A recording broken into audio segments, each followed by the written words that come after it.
Assalamualaikum warahmatullahi wabarakatuh.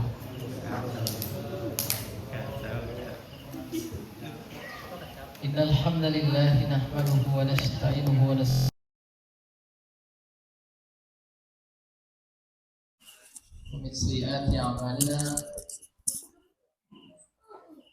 man yahdihillahu fala mudilla lahu wa man yudlil fala hadiya lahu.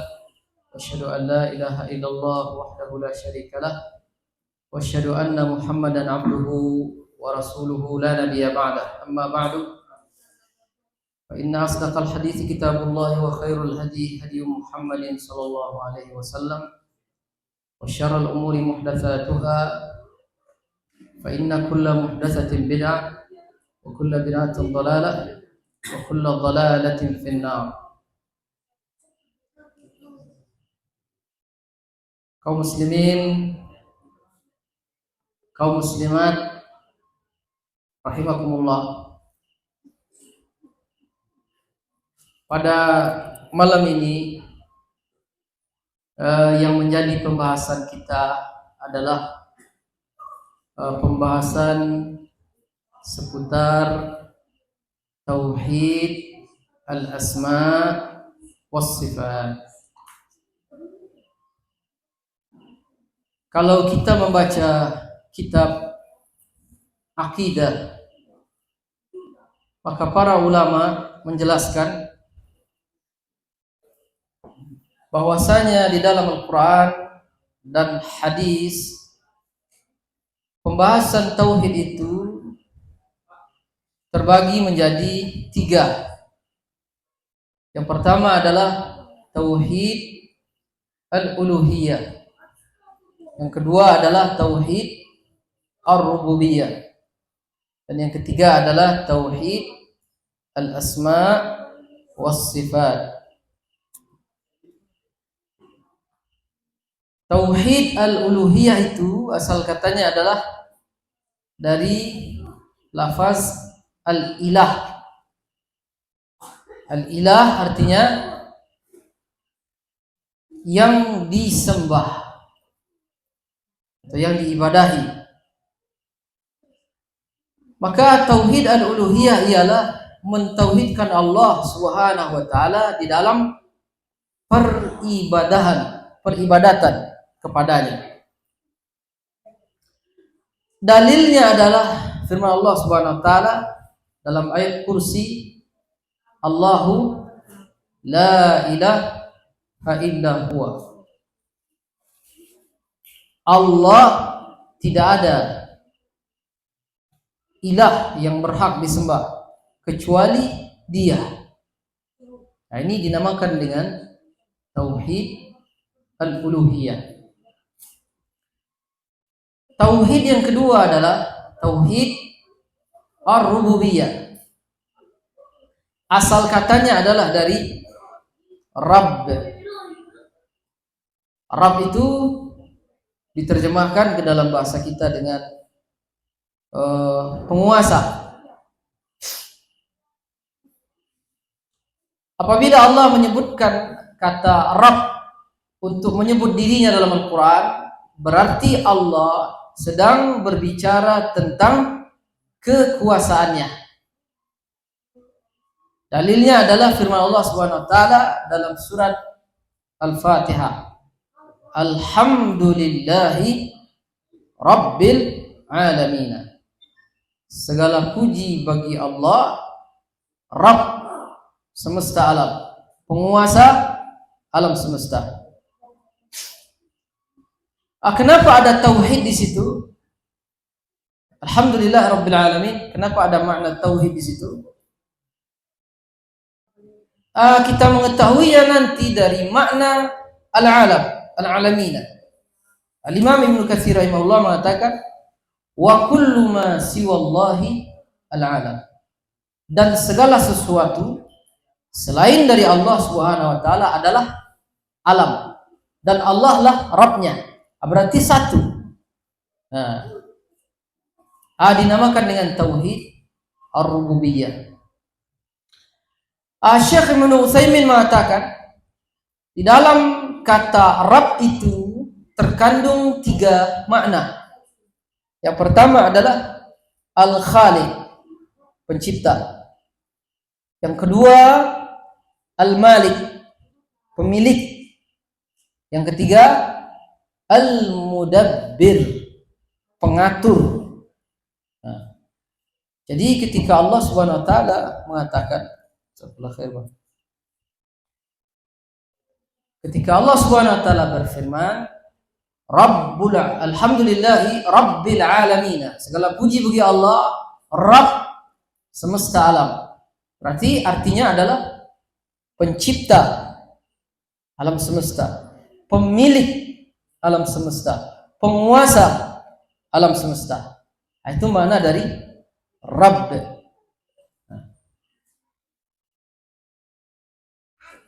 Kalau dalam bahasa terjemahan, dalam buku Al-Quran terjemahan, ilah diartikan dengan Tuhan, Rabb juga diartikan dengan Tuhan.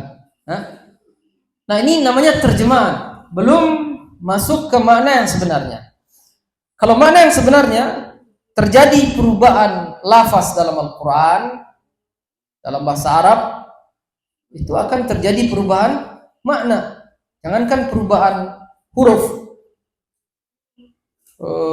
harokat saja berbeda akan merubah makna.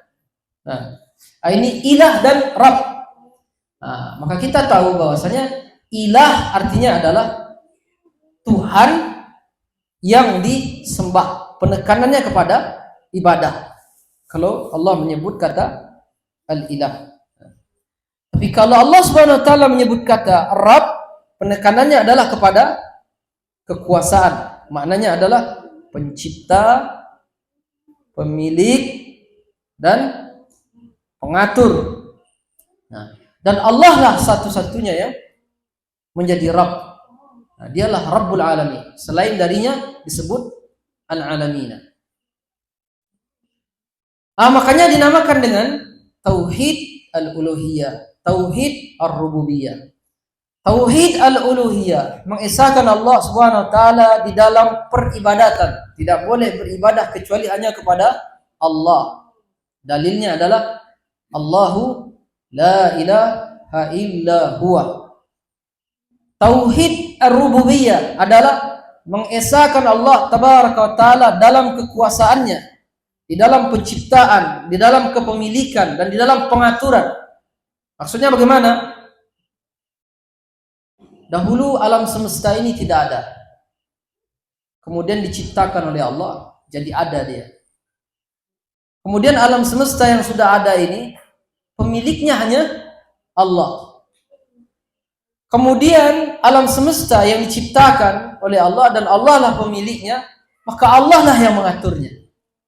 Baik secara kauni atau secara syar'i. Allah mengatur secara kauni, apa maksudnya?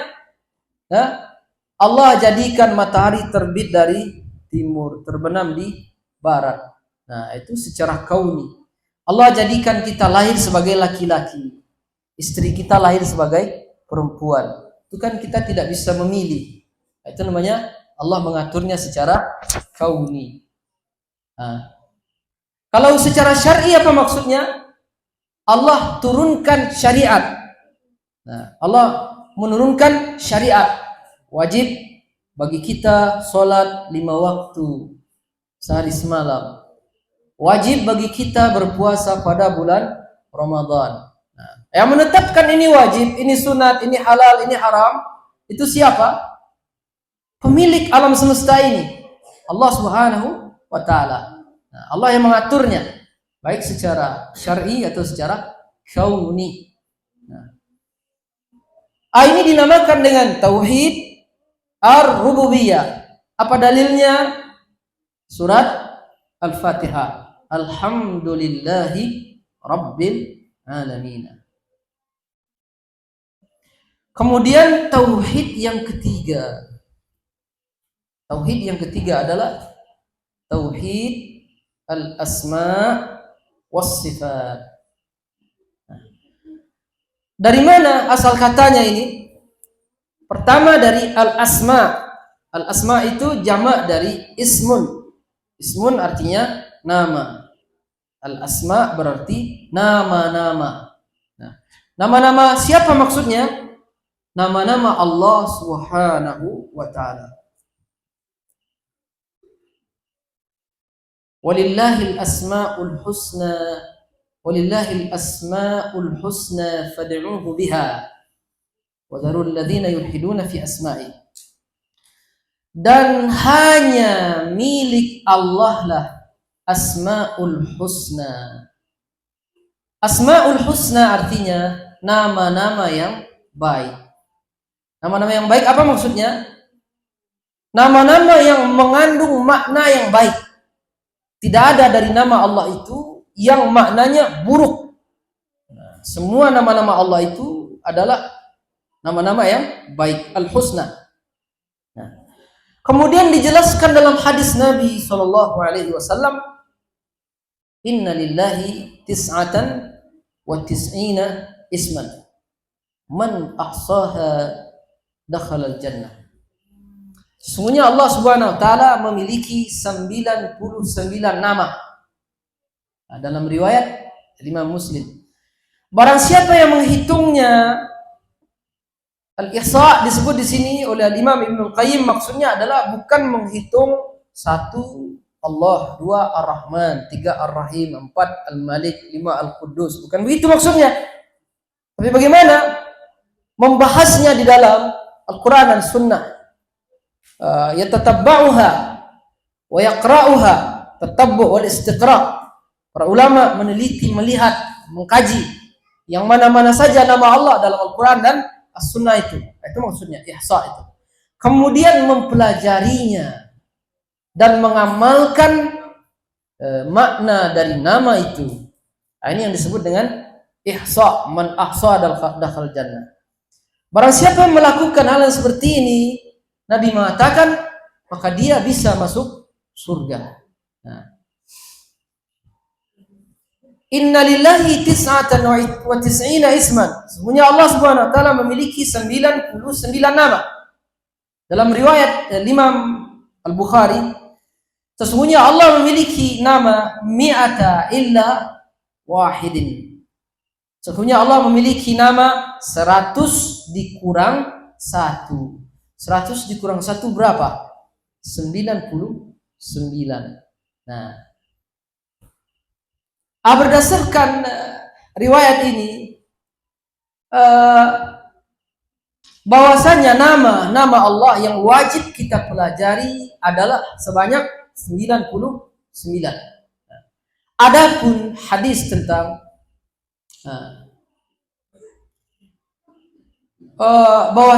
bahwasanya nama Allah Subhanahu wa taala tidak terhitung jumlahnya,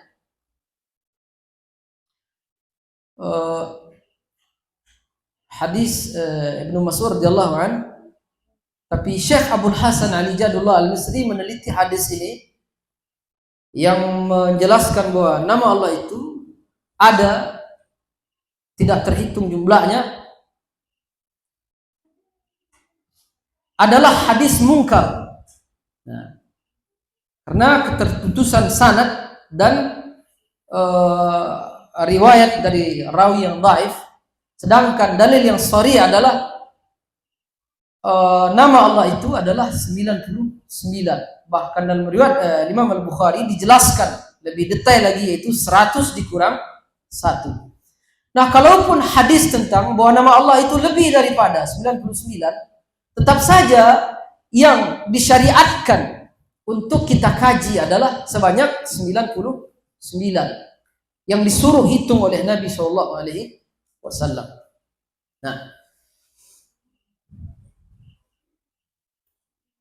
dari sinilah dinamakan dengan tauhid al-asma. Apa maksudnya?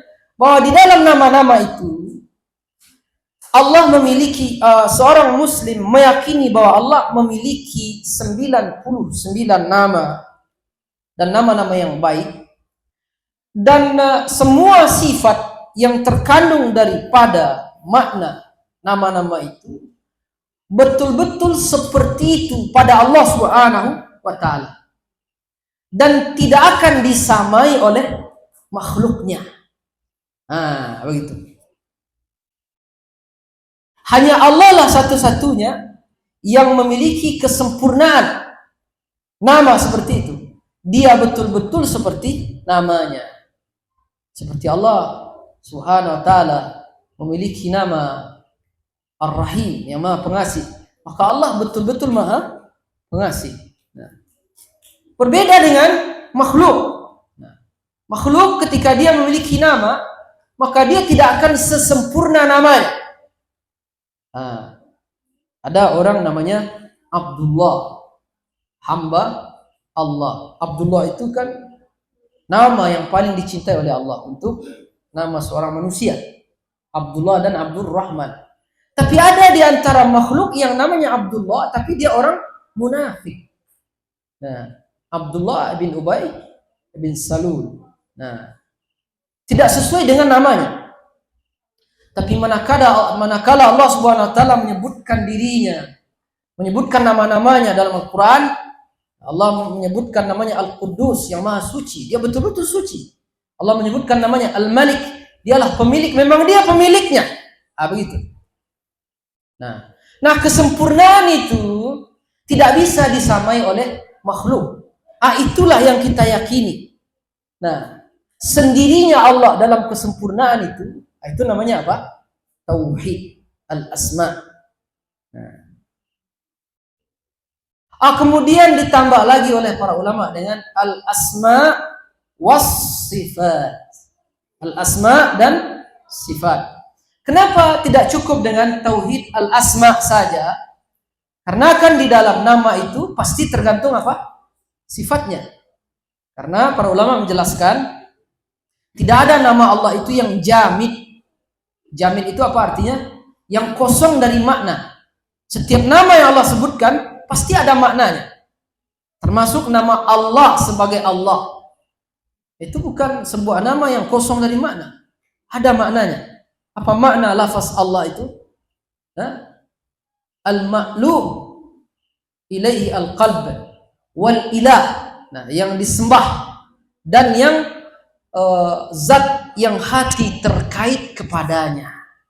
Itu lafaz dari makna Allah. Al-ma'luh ilaihi al-qalbu mahabbatan wa ta'zima.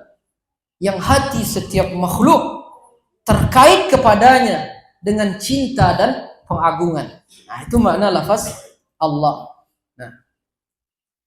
Begitu semuanya. Ar-Rahman, Ar-Rahim, Al-Malik, Al-Quddus, As-Salam, Al-Mu'min, Al-Muhaimin, Al-Aziz, Al-Jabbar, Al-Mutakabbir, dan seterusnya. Ada maknanya semuanya. Mengkaji makna-makna ini disyariatkan di dalam Islam dan merupakan wajib aini. Masing-masing kita wajib mempelajarinya. Oleh karena itu ada kitab ditulis oleh para ulama dalam masalah ini banyak. Di antaranya yang paling bagus adalah yang mudah dicerna dan difahami, kitab yang ditulis oleh Syekh Abdul Razak Al-Badar, Fikih Asma'ul Husna. Memahami tentang makna-makna nama-nama Allah Subhanahu wa ta'ala. Di dalamnya ada sifat. Kenapa tidak dicukupkan tauhidul asma saja? Kenapa harus ditambah oleh para ulama dengan sifat? Karena selain dari sifat yang terkandung pada nama-nama Allah itu, ada sifat-sifat yang lain yang tidak disebutkan di dalam al-asma, di dalam nama-nama Allah Subhanahu wa ta'ala. Contohnya adalah sifat-sifat fi'liyah. Sifat fi'liyah itu apa? Adalah perbuatan-perbuatan Allah Subhanahu wa ta'ala yang Allah jelaskan kepada kita. Di dalam Al-Quran dan As-Sunnah.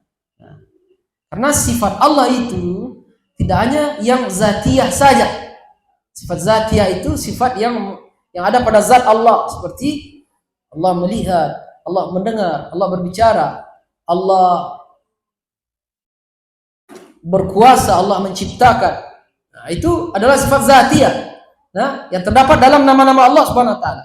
Dan ada lagi sifat namanya sifat fi'liyah. Salah satu contohnya adalah di antara sifat fi'liyah Allah yang besar itu adalah, dan yang berbeda ahli sunnah dengan ahli bid'ah di dalamnya adalah sifat al-istiwa. Al-istiwa artinya dalam bahasa kita diterjemahkan oleh para penulis dengan bersemayam. Nah, Ar-Rahmanu 'alal 'arsy istawa. Ar-Rahman itu berada di atas arasy. Nah, ini sifat Allah Subhanahu wa taala, tapi sifat fi'liyah, yang sifat yang tidak disebutkan di dalam nama-namanya. Nah, berarti banyak sifat Allah Subhanahu wa taala. Kalau dikaji berdasarkan Al-Quran dan As-Sunnah. Nah, di dalam nama saja sesuai dengan nama Allah yang 99, itu sudah ada 99 sifat. Nah, kemudian ditambah lagi dengan sifat-sifat yang lain yang tidak terdapat dalam nama-nama itu, bertambah lagi jumlahnya. Banyak sifat-sifat Allah yang Allah sebutkan dalam Al-Quran dan As-Sunnah. Nah, berdasarkan ini saja, maka batallah akidah yang diyakini oleh kebanyakan kaum muslimin di negeri kita ini, khususnya ahli tasawuf dan orang-orang Asy'ari, yaitu tentang akidah sifat 20. Nah, membatasi sifat Allah hanya 20 saja. Padahal Allah menyebutkan sifat-sifat yang banyak di dalam Al-Quran. Nah, apakah kita mau mengikuti pendapat yang lama ataukah di atas Al-Quran dan Sunnah? Tentu saja kita kembali kepada Al-Quran dan As-Sunnah. Nah, jadi batallah akidah tentang sifat 20. Begitu.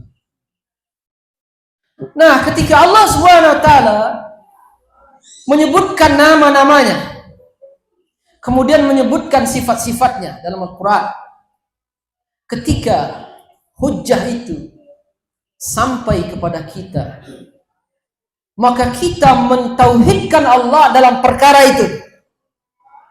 Ketika Allah sebutkan satu sifat tentang dirinya dalam Al-Quran, maka kita tauhidkan Allah dalam perkara itu. Bagaimana caranya? Yaitu kita meyakini bahwa yang seperti yang disebutkan oleh Allah itu hanya Allah saja. Makhluk tidak ada yang seperti itu. Nah, itulah makna mentauhidkan Allah dalam nama-namanya dan dalam sifat-sifatnya. Nah, oleh karena itu Allah menyebutkan dalam Al-Quran, walam yakul lahu kufuwan ahad, dan tidak ada sesuatu pun yang setara dengan Allah Subhanahu wa taala, yang sama dengan Allah Subhanahu wa taala. Pasti berbeda. Meskipun menggunakan istilah yang sama. Penggunaan istilah yang sama itu adalah pendekatan pemahaman. Nah, tapi hakikatnya pasti berbeda. Contohnya apa? Contohnya Allah Subhanahu wa taala mengatakan dalam Al-Quran, innallaha sami'un basir. Sesungguhnya Allah Maha mendengar lagi Maha melihat. Nah, Allah menggunakan istilah mendengar dan melihat, dan juga menggunakan istilah itu untuk makhluknya. Makhluk juga mendengar dan melihat. Tapi ketika Allah sebutkan bahwa Allah memiliki sifat mendengar dan sifat melihat, Allah jelaskan itu kepada kita, maka kita tauhidkan Allah dalam perkara itu. Bagaimana caranya? Kita yakini bahwasanya mendengar dan melihat Allah berbeda dengan makhluk, dan makhluk tidak mungkin menyamai mendengarnya Allah. Mendengarnya makhluk, tidak ada satupun yang bisa menyamai bagaimana mendengarnya Allah Subhanahu wa taala. Salah satu perbedaannya adalah perbedaan yang mutlak, yaitu apa? Pendengaran dan penglihatan makhluk terbatas sesuai dengan yang dibatasi oleh Allah Subhanahu wa taala. Sedangkan mendengar dan melihatnya Allah Subhanahu wa taala tidak terbatas, sempurna, al-kamal.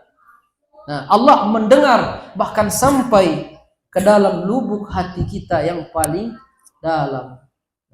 Allah melihat bahkan sampai ke dalam lubuk hati kita yang paling dalam. Tapi kita tidak bisa melihat ke dalam hati seorang hamba. Dan kita tidak bisa mendengar ke dalam hati seseorang. Hanya Allah yang tahu. Kesempurnaan. Nah, meskipun dari sifat Allah itu menggunakan istilah yang sama dengan sifat makhluk, Tapi ketika Allah sebutkan kalau itu adalah sifatnya, maka kita harus meyakini, mentauhidkan Allah dalam perkara itu dengan cara apa? Meyakini Allah tidak sama dengan makhluk. Itu laisa kamitsli syai'un wa huwas samiul basir. Wa lam yakul lahu kufuwan ahad. Jadi kalau ditanya dalil tentang tauhid al-asma was sifat, maka dalilnya adalah surat Al-Ikhlas, wa lam yakul lahu kufuwan ahad. Mana dalilnya tauhid al-uluhiyah? Kita jawab dengan ayat kursi. Allahu la ilaha illa huwa. Sampai situ saja sudah cukup. Dalil tentang tauhid uluhiyah. Mana dalil tauhid ar-rububiyah? Alhamdulillahi rabbil alamin. Mana dalil tentang tauhid al-asma was sifat?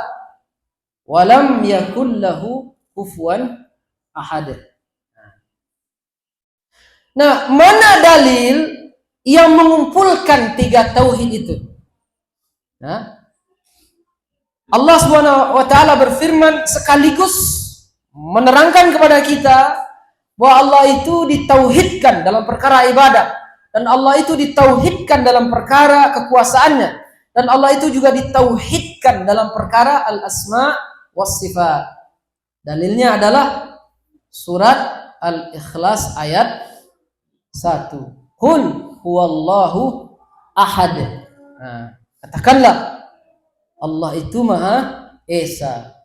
Nakira fi siyaqi al-isbat tufidul itlaq. Lafaz nakirah dalam bentuk isbat itu sifatnya mutlak dari semua pembahasan tauhid.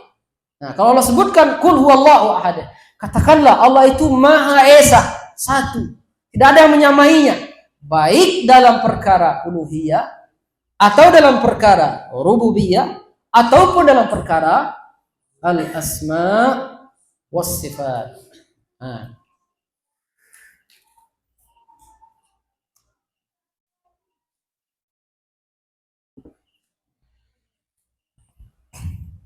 Bismillah.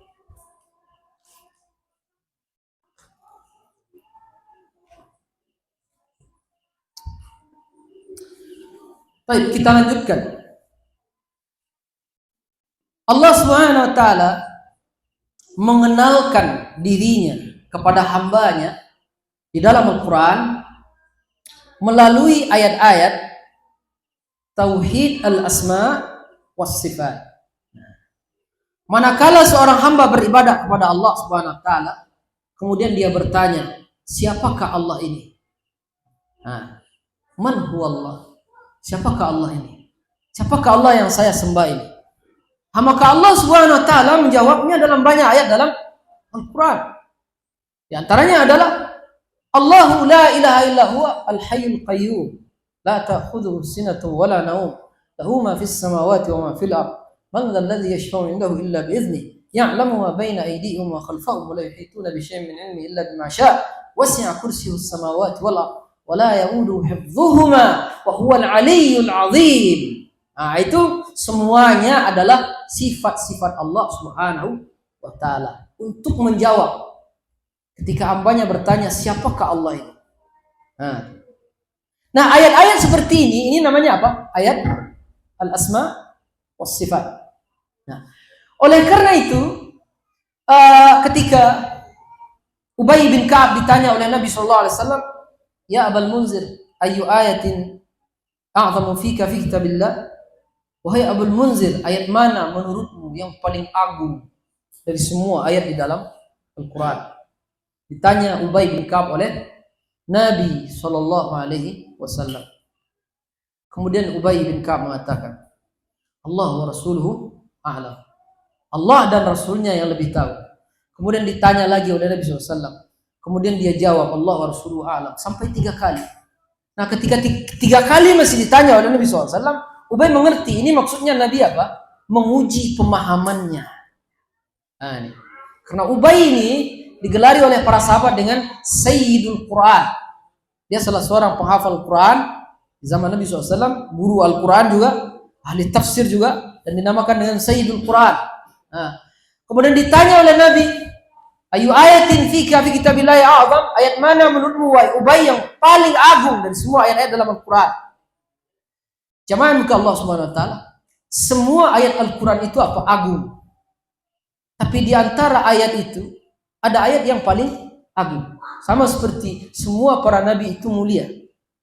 Tapi di antara para nabi itu ada yang paling mulia. Begitu dalam Al-Quran. Nah, kemudian dijawab oleh Ubay radhiyallahu an, ayatul kursi. Ayat yang paling agung itu ya Rasulullah adalah ayat kursi. Kenapa Ubay memilih ayat kursi? Para ulama menjelaskan, karena ayat kursi itu adalah satu ayat full yang menerangkan tentang sifat Allah Subhanahu wa taala. Ada 10 kalimat di situ yang menerangkan tentang sifat Allah Subhanahu wa taala. Full semuanya. Nah, kemudian apa yang dijawab oleh Nabi SAW? Nabi SAW memukul dada Ubay seperti dengan penuh bahagia. Liyahni'akal ilma Abul Munzir. Dipukul seperti ini. Berbahagialah engkau dengan ilmu wahai Abul Munzir. Nah, artinya Nabi membenarkan apa yang dijawab oleh Ubay itu. Nah, menunjukkan di sini bahwasanya pemahaman para sahabat sama juga pemahaman Nabi dan dibenarkan oleh Nabi SAW. Ini namanya hadis takririyah, pembenaran perkataan atau perlakuan sahabat kemudian dibenarkan oleh Nabi SAW. Ini namanya sunnah takririyah. Di antaranya hadis tentang ayat kursi ini, bahwa ayat yang paling agung dalam Al-Quran adalah ayat kursi. Kenapa Ubay menjawab seperti itu? Jawabannya adalah karena ayat kursi ini adalah ayat tauhid, ayat tentang tauhid, dan tauhid tauhid al-uluhiyah dan tauhid al-asma was sifat, dan juga di dalam terdapat tauhid ar-rububiyah. Ayat-ayat tauhid. Nah, dan Ubay bin Ka'ab tidak memilih ayat-ayat yang lain. Di dalam Al-Quran itu kan tidak hanya ayat tauhid di dalamnya. Ada ayat tentang ahkam, hukum-hukum. Ada ayat tentang kisah-kisah. Ada ayat tentang surga dan neraka. Ada ayat-ayat tentang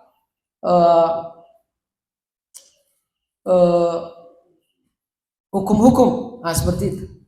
Pembahasan yang banyak di dalam Al-Quran, dan ada ayat-ayat tentang tauhid. Nah, Ubay memilih ayat-ayat tentang tauhid.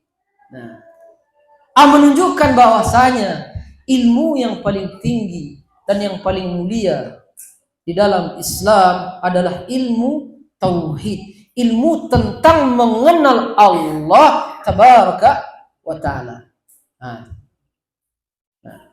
Maka ketika orang bertanya, siapakah Allah yang saya sembah ini? Allah sudah menjawabnya di dalam Al-Quran. Dijawab di dalam ayat-ayat tauhid dan ayat-ayat al-asma was sifat. Nah, kenapa Allah Subhanahu wa taala menerangkan tentang dirinya kepada kita? Adalah agar orang-orang yang beriman itu hidup hatinya. Dia mengenal siapa Rabb yang disembahnya. Ketika seseorang tidak mengenal siapa yang dia sembah, maka ketika itulah ibadah yang dilakukannya kosong, tidak memiliki ruh. Tidak ada ruhnya. Contohnya seperti apa? Contohnya seperti orang-orang munafik. Wa idza qamu ila sholati qamu kusala. Apabila mereka ikut mendirikan salat, mereka mendirikan salat dengan malas. Kusala di sini adalah kusala kekufuran. Bukan karena kurangnya iman, tapi karena tidak adanya iman, kematian hati. Karena ini orang-orang munafik. Nah, dari mana ini disebutkan oleh para ulama? Ada kusala itu, malas itu karena lemahnya iman. Nah, dan ada juga kusala itu seperti orang, kalau disebut kepada orang munafik berarti adalah karena hilangnya iman. Nah, ketika Allah SWT menerangkan dalam ayat yang lain, wa idza laqul ladzina amanu qalu amanna wa idza khalu ila syayatinihim qalu innama nahnu mustahzi'un. Nah, ketika orang-orang munafik itu berada bersama orang-orang yang beriman, mereka mengatakan kami beriman juga. Tapi manakala mereka kembali kepada syaitan mereka mengatakan, kami cuma bercanda, ica-ica sebenarnya. Nah, Allah yastahzi'u bihim wa yamuddu ma la tughyanihim ya'maun. Allah juga bercanda kepada mereka dan Allah membiarkan mereka di dalam kesesatannya itu terombang-ambing. Nah, kenapa? Karena mereka tidak mengenal Allah Subhanahu wa ta'ala. Hati yang tidak mengenal Allah adalah hati yang mati. Kenapa? Karena hati yang tidak mengenal Allah Subhanahu wa ta'ala tidak akan mungkin menaruh cinta kepada Allah Tabaraka wa ta'ala. Karena ruh dari hati itu adalah al-mahabbah, cinta. Nah, ruh daripada hati itu adalah al-mahabbah, mencintai Allah Subhanahu wa ta'ala. Oleh karena itu Allah mengaitkan iman dengan cinta. Walladzina amanu asyaddu hubban lillah. Dan orang-orang yang beriman itu sangat-sangat mencintai Allah Tabaraka wa ta'ala. Kenapa orang yang beriman itu mencintai Allah? Orang yang beriman yang disebutkan dalam ayat ini, yang paling mendekati dan yang paling cocok dengan ayat ini adalah para sahabat ridwanullah alaihim ajmain. Karena mereka adalah orang yang paling mencintai Allah Subhanahu wa ta'ala. Kenapa? Jawabannya adalah karena mereka mengenal Allah haqqa ma'rifatih. Karena mereka itu betul-betul mengenal Allah Subhanahu wa ta'ala. Mereka belajar kepada Nabi sallallahu alaihi wasallam. Nabi mengenalkan siapa Allah kepada mereka. Nah, ketika ma'rifah mereka itu mengisi hati mereka, dari situlah tumbuh al-mahabbah. Nah, oleh karena itu para ulama mengatakan innal ma'rifata bawabatul mahabbati wat ta'zim. Sesungguhnya ma'rifat itu adalah pintu untuk menumbuhkan cinta dan pengagungan kepada Allah Subhanahu wa ta'ala. Nah, dan di dalam mahabbah itu ada kenikmatan. Yang kenikmatan itu tidak akan pernah dirasakan kecuali oleh orang-orang yang mengenal Allah Subhanahu wa ta'ala. Tidak akan pernah dirasakan nikmatnya mencintai Allah kecuali orang-orang yang mengenal Allah Subhanahu wa ta'ala. Dan inilah yang disebutkan oleh para salaf, di antaranya adalah ucapan Malik bin Dinar, kharaja ahlud dunya minad dunya walam yazuku atyabu ma fi. Ahli dunia itu mati keluar dari dunia dan mereka tidak pernah merasakan sesuatu yang paling manis di dunia itu. Maza, apa itu hai Imam? Dijawab oleh Malik bin Dinar, ma'rifatullah, mengenal Allah Subhanahu wa ta'ala. Nah, jalan satu-satunya untuk menumbuhkan cinta kepada Allah itu ialah dengan mempelajari tauhid al-asma was sifat, mempelajari siapa Allah itu melalui Al-Quran dan As-Sunnah. Seseorang apabila dia tidak mengenal Allah Subhanahu wa ta'ala, mustahil dia akan mencintai Allah Subhanahu wa ta'ala. Al-Imam Ibnul Qayyim mengatakan, semakin dalam cinta, semakin dalam ma'rifah seseorang tentang Allah, akan semakin dalam cinta dan pengagungannya kepada Allah Tabaraka wa ta'ala. Cinta itu dalam bahasa Arab disebut dengan mahabbah. Pengagungan disebut dalam bahasa Arab dengan ta'zim. Nah, ta'zim ini, pengagungan ini akan melahirkan dua hal. Yang pertama adalah khauf, khasyah, rasa takut. Nah, ketika dia mengagungkan Allah, dia akan takut kepada Allah. Kemudian juga akan melahirkan namanya raja. Raja itu berharap kepada Allah. Ketika dia mengagungkan Allah Subhanahu wa ta'ala, segala sesuatu datang dari Allah, maka dia berharap hanya kepada Allah Subhanahu wa ta'ala. Nah, tiga hal ini adalah arkanul ibadah. Allah menyebutkan. Nah, al-mahabbah, cinta kepada Allah, kemudian al-khauf, rasa takut, kemudian raja. Dari mana tiga perkara ini bisa muncul, bisa tumbuh? Jawabannya adalah ketika dia memiliki ilmu dalam masalah al-asma was sifat, semakin dalam ma'rifatnya kepada Allah Subhanahu wa taala. Ini yang disebut oleh para ulama salaf dengan ma'rifatullah, mengenal Allah. Dalam bahasa ulama mutaakhirin disebut dengan al-asma was sifat. Nah, dia sama sebenarnya. Nah, cuman terjadi pergeseran istilah ma'rifatullah ini sering dipakai oleh orang-orang tasawuf. Nah, untuk melegalkan ilmu sihir mereka. Nah, orang-orang tasawuf itu ketika mengajarkan ilmu sihir itu, mereka mentalbis. Talbis itu mengkamuflase kesyirikan yang mereka bawa dengan nama apa? Nama ma'rifatullah. Nah, padahal mereka membawa ilmu sihir, tapi membungkusnya dengan nama ma'rifatullah. Nah, sehingga standar ma'rifatullah itu bagi orang-orang tasawuf adalah kesaktian dan keramat. Nah, jadi ketika mereka belajar itu, mereka mengiming-iming para murid yang belajar itu dengan kesaktian dan keramat. Itu kalau kita mempelajari ma'rifatullah, pada akhirnya nanti kita akan sakti mandraguna dan memiliki karomah. Sehingga orang yang belajar tasawuf itu tujuan dasarnya sebenarnya adalah bukan mendekatkan diri kepada Allah, tapi apa? Untuk menjadi orang sakti dan keramat. Tanyakanlah kepada mereka kalau tidak percaya. Mendekatkan diri kepada Allah itu hanya kedok saja. Nah, pada akhirnya nanti diajarkanlah ilmu sihir oleh gurunya. Sehingga ada di antara mereka itu yang berhasil menghambakan diri kepada syaitan. Sehingga dibantu oleh syaitan. Ada yang bisa terbang, ada yang bisa berjalan di atas air, ya kan? Ada yang tidak kebal senjata tajam, ada yang bisa ilmu tembus pandang, macam-macam. Itu kan dibantu oleh syaitan. Tapi atas nama apa? Ma'rifatullah. Nah, sehingga menjadi mengerikanlah istilah ma'rifatullah itu. Nah, karena digunakan oleh dukun dan tukang sihir. Nah, padahal sebenarnya apa? Disebutkan dalam kitab para salaf, ma'rifatullah itu adalah ilmu mengenal Allah di dalam Al-Quran dan As-Sunnah. Ilmu bagaimana kita mencintai Allah Subhanahu wa taala. Bagaimana tumbuh cinta kepada Allah dan tumbuh takut dan tumbuh harap kepada Allah Subhanahu wa taala.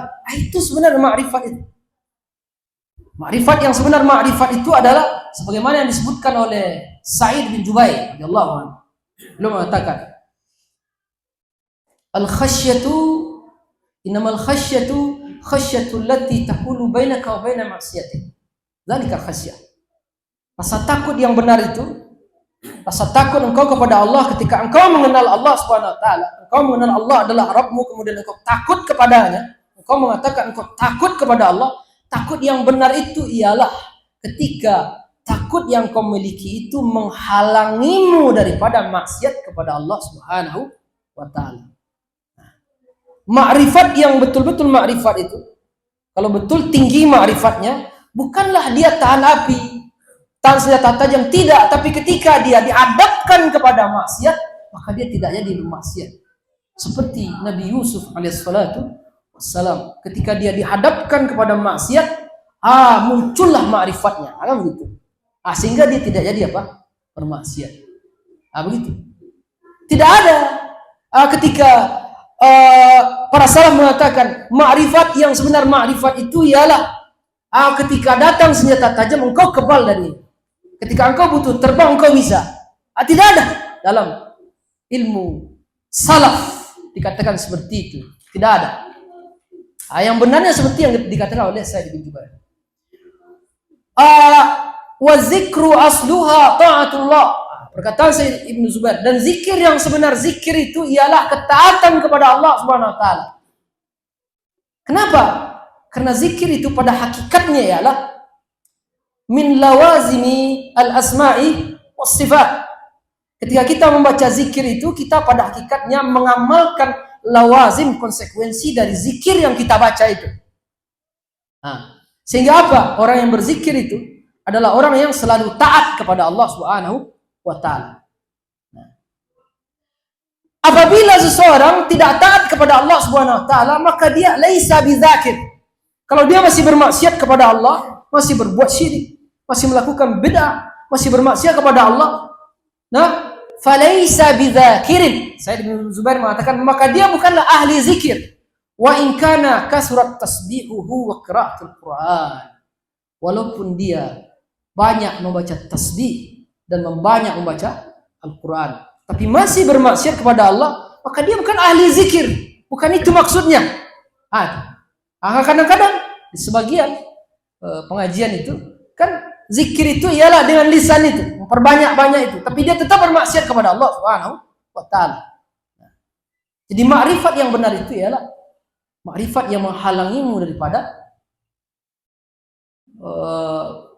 membangkang kepada Allah Tabaraka wa taala. Bukanlah sesuatu yang menghalangimu dari senjata tajam.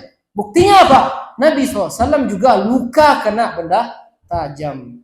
Lau kana khairan lasabakuna ilaih. Kalau seandainya ma'rifat dalam artian kesaktian dan keramat, tentu para salaf lebih dahulu mengamalkannya dari kita.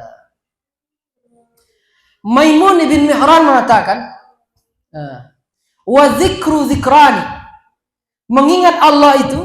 Nah, kalau disebutkan zikir oleh para salaf itu maksudnya adalah, kalau disebutkan zikir dalam Al-Quran dan As-Sunnah, itu kaitannya dengan apa? Tauhid al-asma was sifat. Karena semua zikir yang diajarkan oleh Nabi SAW, dia adalah tentang al-asma was sifat, bainal isbat wa an-nafi. Nah, contoh misalnya Rasulullah SAW mengajarkan kepada kita membaca subhanallah walhamdulillah. Nah, subhanallah itu apa artinya? Maha suci Allah. Apa maksudnya maha suci Allah ini? Nah, kalau kita mengucapkan subhanallah, maksudnya adalah kita meyakini bahwasanya tidak ada satupun sifat-sifat dan nama-nama yang buruk ada pada Allah Subhanahu wa taala, seperti yang disifatkan oleh orang-orang kafir dan ahli bid'ah kepada Allah dengan sifat-sifat yang buruk. Seperti orang Nasrani mensifati Allah memiliki anak, seperti orang Quraisy mengatakan Allah punya anak, malaikat-malaikat, seperti orang-orang Yahudi mengatakan bahwa Allah miskin dan lain-lain. Nah, seperti ahli bid'ah mengatakan Allah itu patuh kepada wali-walinya. Nah, wali yang mengatur ini syariat, nah, dan lain-lain seperti itu. Nah, ketika kita mengucapkan subhanallah, ketika itu kita meyakini tidak ada satupun sifat-sifat dan nama-nama yang buruk ada pada Allah. Nah, kaitannya dengan apa? Al-asma was sifat. Semua zikir itu. Nah, ketika kita mengucapkan alhamdulillah, segala puji hanya milik Allah. Al itu namanya, kata para ulama, al-istighraqiyah. Istighraqiyah itu adalah alham, artinya segala puji. Apa maksudnya segala puji? Seakan-akan kita mengumpulkan semua nama-nama Allah yang 99 itu, dan kita sebutkan semua sifat-sifat Allah yang baik itu yang Allah sebutkan dalam Al-Quran, dan kita yakini itu semuanya memang berhak untuk Allah. Nah, itulah makna dari subhanallah walhamdulillah. Nah, ketika kita meyakini Allah dengan segala kesempurnaan sifatnya, betul-betul akidah itu ada pada diri seorang hamba, mustahil dia akan bermaksiat kepada Allah kalau dia mengamalkan zikir dia itu. Oleh karena itu Maimun ibn Mihran mengatakan zikir itu ada dua. Zikru lisanu husnin, zikir dengan lisan, menyebutkan lafaz yang Allah ajarkan. Kemudian yang kedua adalah zikir dengan ketaatan kepada Allah Subhanahu wa taala, zikrul hal, mengingat Allah dengan mentaatinya.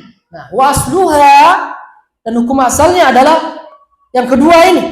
Nah, oleh karena itu Sa'id bin Zubair mengatakan, kalau ada orang yang masih saja bermaksiat kepada Allah, dia bukan ahli zikir, bukan orang yang mengenal Allah.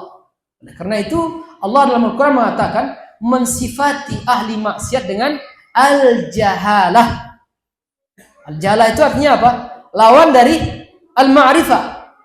Al-jahalah artinya bodoh, tidak paham. Artinya orang yang masih bermaksiat kepada Allah Subhanahu wa taala berarti orang yang tidak mengenal Allah Subhanahu wa taala. Apabila seseorang bermaksiat kepada Allah maka jawabannya sudah jelas. Apa yang terjadi pada dirinya, penyakit apa yang ada padanya, ialah penyakit hati. Apa itu? Kurangnya pengagungannya kepada Allah Tabaraka wa Ta'ala. Nah, apabila dia tidak mau lagi beribadah kepada Allah, jawabannya apa? Cintanya telah hilang. Ruh daripada hatinya telah mati. Seperti hati Abu Jahal, hati Abu Lahab, hati Fir'aun, hati Haman, hati yang telah mati. Nah, oleh karena itu Al-Imam Ibnu Qayyim rahimahullah mengatakan dalam sebuah ungkapan yang sangat indah, perjalanan hati menuju Allah itu bagaikan seekor burung. Al-mahabbah adalah kepalanya, al-khauf war raja adalah kedua sayapnya. Manakala kepalanya tidak ada, maka dia adalah burung yang mati. Ketika sayapnya tidak ada, satu patah atau keduanya, maka dia akan juga mati, menjadi korban para pemburu. Begitu. Nah, apa maksudnya? Kalau ada hati yang tidak lagi mencintai Allah Subhanahu wa Ta'ala, maka itu adalah hati yang mati. Seperti hati orang-orang munafik. Kalau ada hati yang mencintai Allah, akan tetapi hilang kedua sayapnya, tidak ada khauf, tidak takut kepada Allah, dia masih berbuat maksiat. Dan tidak ada raja, dia tidak pernah berharap kepada Allah Subhanahu wa Ta'ala. Sedangkan Allah mengatakan, "Faman yarju liqa'a rabbih." Nah, Allah memuji orang yang berharap bertemu dengannya. Begitu. Maka dia juga akan mati. Sama seperti ungkapan orang-orang sufi, "Ya Allah, kalau seandainya aku beribadah karena takut nerakamu, masukkan aku masuk neraka. Kalau aku tak beribadah karena mengharapkan surgamu, jangan masukkan aku masuk surga." Ini kan menyelisihi Nabi SAW. Yang orang itu mengklaim dia ma'rifat. Saking tinggi ma'rifatnya, dia tidak takut lagi neraka. Saking tinggi ma'rifatnya, dia tidak butuh lagi surga. Ini menunjukkan ma'rifat yang keliru. Ma'rifat yang benar itu adalah ma'rifat Nabi Muhammad SAW. Yang Nabi mengatakan, "Ana a'rafukum billah." Akulah orang yang paling ma'rifat kepada Allah. Nah, dan beliau mengajarkan kita untuk meminta surga. Wa iza sa'altumul jannah fas'alil firdausil a'la. Kalau kalian minta surga Firdaus langsung kepada Allah. Nabi. Kemudian Nabi juga yang mengajarkan kepada kita untuk berlindung dari neraka. Allahumma inni a'udzubika min adzabin fin nari wa adzabin fil qabr. Ya Allah, aku berlindung kepadamu dari azab kubur dan azab neraka. Ini mengajarkan siapa? Orang yang paling berilmu tentang ma'rifatullah. Begitu. Nah, jadi ma'rifat yang sebenar, ma'rifat itu ialah sebagaimana yang diajarkan oleh para salaf. Nah, jamaah muka Allah Subhanahu wa Ta'ala. Tidak ada jalan lain untuk menumbuhkan cinta, takut dan harap kepada Allah kecuali dengan mengenal Allah Subhanahu wa Ta'ala. Nah, ini pembahasan yang terakhir adalah pembahasan manhaj. Dan tidak ada jalan lain untuk mengenal Allah itu kecuali melalui apa? Alkitab was sunnah ala fahmi salafil ummah. Tidak ada jalan lain untuk mengenal Allah Subhanahu wa Ta'ala kecuali melalui Al-Quran dan As-Sunnah dengan pemahaman para salaf. Kalau seandainya seseorang berusaha mencari ma'rifat, berusaha mengenal Allah, membahas al-asma was sifat, tapi tidak melalui Al-Quran was Sunnah ala fahmi salaf, maka dia dipastikan tersesat, mau tidak mau. Kenapa? Karena Allah yang mengatakan begitu.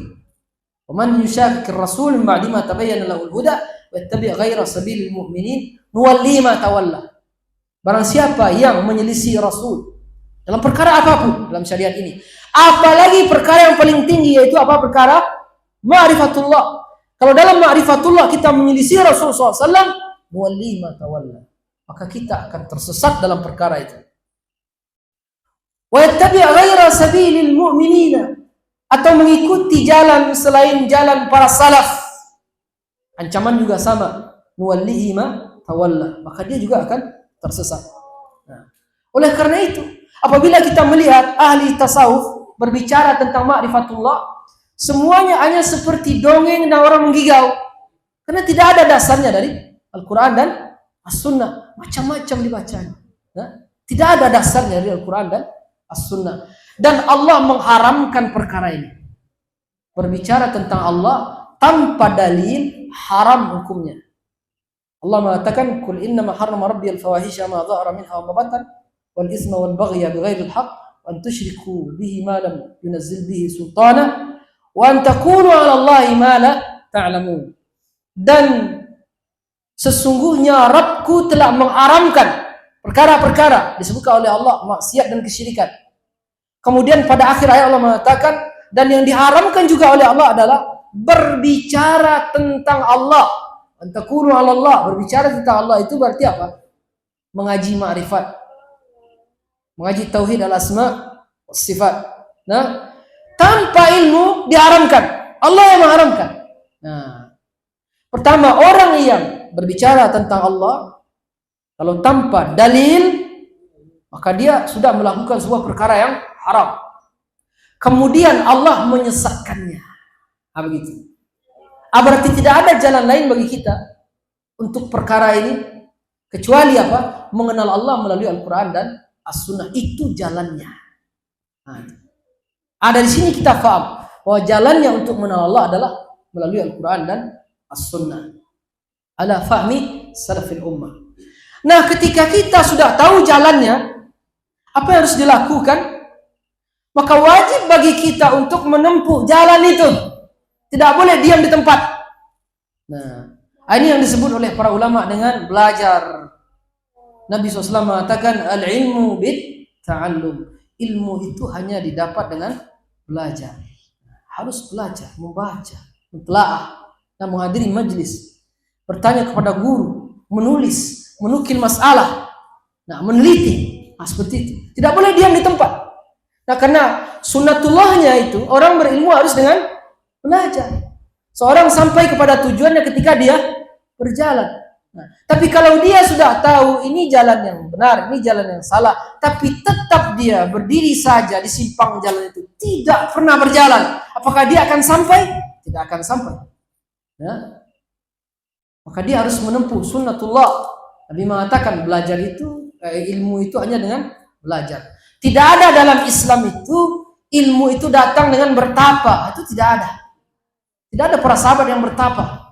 Jadi ada orang biasa-biasa saja, kemudian dia pergi keluar 3 bulan, pergi kemana itu bertapa, pulang-pulang lamanya dia berubah bajunya, berubah jadi syekh, langsung alim. Itu tidak ada dalam Islam. Ya. Ada istilah orang-orang sufi itu namanya ilmu laduni, kan? Hanya dengan mengamalkan zikir tertentu nanti datang ilmu ke situ. Bukan ilmu yang datang, itu syaitan. Yuhi ba'duha ba'd. Syaitan itu dari kalangan jin saling mewahyukan kepada syaitan dari kalangan manusia. Tidak ada ilmu dengan wahyu, tidak ada lagi. Wahyu sudah terputus. Wahyu itu hanya kepada Nabi Muhammad SAW. Kemudian mereka mengatakan ada dalilnya. Kisah Nabi Musa dan Khidir. Allah mengatakan min ladunna ilma, kan? Ilmu dari kami, kata Allah. Khidir itu siapa dia itu? Khidir itu nabi. Kalau nabi dapat wahyu, kalau guru kita, syekh, tuanku, buya, ustadz, dia bukan nabi. Dia mesti belajar, baru dia berilmu. Dan belajarnya harus benar di atas manhaj salaf. Harus mempelajari ma'rifat dari Al-Quran dan As-Sunnah. Kalau tidak, dia sesat dan menyesatkan. Mau tidak mau. Karena begitu sunnatullahnya. Nah, atau ilmu itu dengan khuruj, istilah yang dilakukan oleh jamaah tabligh, ya kan? Ada orang ahli maksiat, kemudian diajaklah khuruj 3 bulan. Kemudian naik level 40 hari. Kemudian naik level lagi 4 bulan. Nah, pulang dari situ jadi amir dia, kan? Langsung jadi orang alim, terus jadi mufti langsung. Ya kan? Langsung jadi tempat rujukan. Dari mana datangnya? Hanya dengan safar kemudian pulang berubah jadi orang alim. Tidak bisa. Karena ilmu itu mesti dengan belajar. Begitu. Nabi yang mengatakan. Nah, begitu sunnatullahnya. Kalau ingin kenyang itu mesti dengan makan. Begitu. Sama seperti itu. Kalau ingin berilmu mesti dengan belajar. Nah, Dan tidak ada ilmu itu datang karena usia dalam Islam. Tidak ada. Ada orang dahulu dia muda, kemudian lama-lama jadi tua, berubah dia. Ketika dia sudah berubah menjadi seorang kakek-kakek, maka jadilah dia syekh. Tidak bisa seperti itu. Nah, kalau dia tidak belajar, meskipun umurnya bertambah, tetap menjadi jahil, bodoh dalam agama. Itu. Jadi ilmu dengan belajar. Nah, jadi bagaimana urutannya? Urutannya adalah bahwasanya seseorang tidak akan pernah hidup hatinya tanpa mencintai Allah Subhanahu wa taala. Hatinya akan mati tanpa mahabbah, tanpa raja dan tanpa khauf. Bagaimana khauf, raja dan mahabbah ini tumbuh? Jalan satu-satunya adalah kalau dia mengenal Allah Subhanahu wa taala. Semakin dalam ma'rifatnya kepada Allah, maka semakin dalam cintanya, semakin dalam khaufnya, dan semakin hebat rajanya. Tapi semakin tipis ma'rifatnya kepada Allah, semakin tipis cintanya, semakin sedikit khaufnya, semakin sedikit rajanya. Nah, dan jalan satu-satunya untuk ma'rifat itu, mengenal Allah itu adalah dengan melalui Al-Quran dan As-Sunnah. Itu jalannya satu-satunya. Tidak ada jalan lain. Nah, apabila ada orang berbicara tentang ma'rifatullah di luar Alkitab wa Sunnah ala fahmi salaf, maka dia sudah dipastikan tersesat dan menyesatkan. Nah, apabila kita sudah mengetahui bahwa jalan satu-satunya untuk mengenal Allah Subhanahu wa taala hanya melalui Al-Quran wa Sunnah ala fahmi salafil ummah, nah, maka wajib bagi kita untuk mempelajarinya. Apabila kita sudah tahu jalan itu, wajib bagi kita menempuhnya. Nah, kita jadi ulama atau tidak, kita memahami semua masalah atau tidak, itu urusan lain. Syekh Al-Albani menasihatkan, engkau tidak usah mempedulikan kapan engkau sampai di ujung jalan itu, tapi perhatikanlah bagaimana engkau terus berjalan dan tetap di jalan itu.